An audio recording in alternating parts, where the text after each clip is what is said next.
All right, today we're jumping into a really intense analysis of counterterrorism. We're going to look at a specific doctrine for how to fight it, and then we'll get into a quiet but super powerful alliance that, according to the source material, is actually putting this whole idea into practice. So let's get right into it. So, right off the bat, we get this really provocative central idea from the source material. It's a pretty wild comparison, right? But the whole point is to even begin to understand the counter strategy, you first have to get inside the mindset it's designed to fight. Okay, so let's really break this down. The argument from the source is that to fight this threat effectively, we have to see them as they see themselves. And that's not as just a criminal, but as a pioneer, a vanguard, someone who believes they're restarting a grand historical mission of conquest that got put on pause. And this is where it gets really interesting with this direct parallel. Now, to be clear, the source is not saying they're morally the same thing. Not at all. What it's pointing to is a similar structure of thinking. Both are driven by this all-consuming vision of an inevitable future. For the tech entrepreneur, it's universal adoption of their product. For the jihadist pioneer, it's universal submission to a caliphate. And this is the key, according to the author. It's this relentless, expansionist mindset that, from their point of view, makes any idea of long-term peaceful coexistence totally impossible. And this isn't some modern idea, according to the text. It's actually framed as the continuation of a very old classical doctrine. The worldview is basically this. The world is split into two zones, the realm of submission, or Islam, and the realm of war, which is everything else. And in this view, true peace only happens when that realm of war is gone.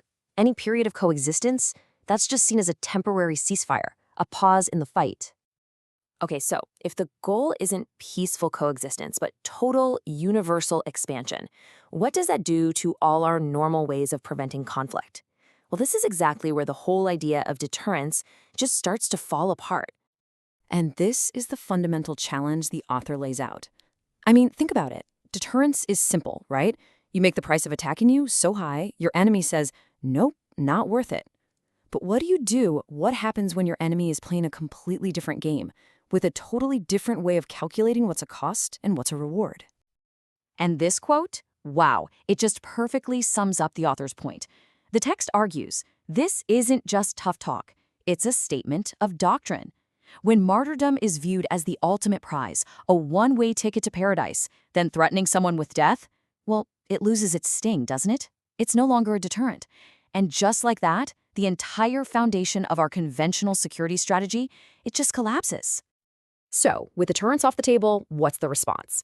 The source material lays out a very specific, proactive counter-doctrine. And we're not talking about just containing the problem or managing it. No, this is something much, much more aggressive. And the core idea of this doctrine is pretty simple and pretty stark. The argument goes like this. Terrorist groups don't care about international borders, right? So why should the response be handcuffed by them? This means a huge shift, away from playing defense and containment and toward a relentless, proactive hunt.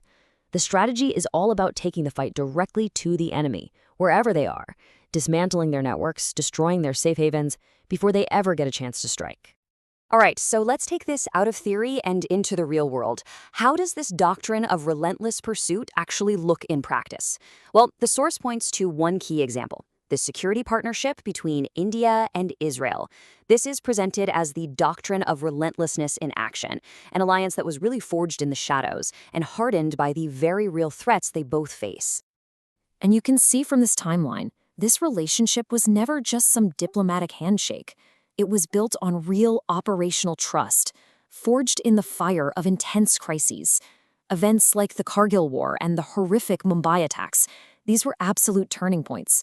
They're what took this from quiet cooperation to a deep, truly strategic partnership. And that trust, it's backed up by some serious hardware. We're talking more than $10 billion in defense trade. But look, this isn't just about buying and selling weapons. It's about building a shared technological arsenal, one that's specifically designed for the very unique challenges that both of these nations are up against. This table gives you a great snapshot of what that shared arsenal actually looks like. And you can see right away, we're not talking about generic off-the-shelf equipment. No, these are surgical tools. You've got drones like the Heron for keeping an eye on contested borders. You've got advanced airborne radar, the Falcon AWACS, for seeing threats coming from far away. There's even co-developed missile defense like the Barak 8 and powerful anti-tank missiles. The point the source makes here is that these are all technologies specifically tailored for the tough realities they both deal with, things like stopping infiltration and fighting in the mountains. So the big question is, why has this alliance worked so well? Why is it so durable? According to the analysis, it's about way more than just having common enemies. It really comes down to a shared philosophy of how to act. The source material really boils it down to these 4 pillars. First, there's what it calls strategic honesty. Basically, treating terrorism like a military problem, not getting bogged down in sociological debates. Second, no political strings attached. Technology gets transferred without all the usual clauses and conditions you might see from other partners.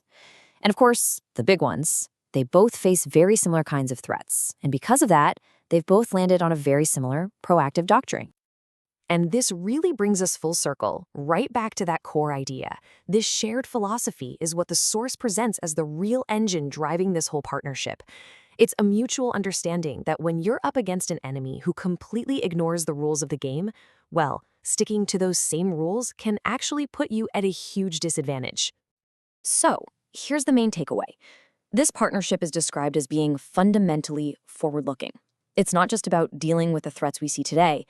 The source concludes that what they're really building is a shared security ecosystem, a kind of blueprint for anticipating and fighting the future of terrorism, no matter what that looks like, from AI propaganda to drone swarms. And the analysis leaves us with this, a final, really challenging thought. It reframes this entire problem. It's not about who has more money or better tech. It's a contest of will. And it leaves us with the question, are we willing to fight back with the same crystal clear clarity and the same relentless drive that they bring to the fight? That's a powerful idea to leave you with.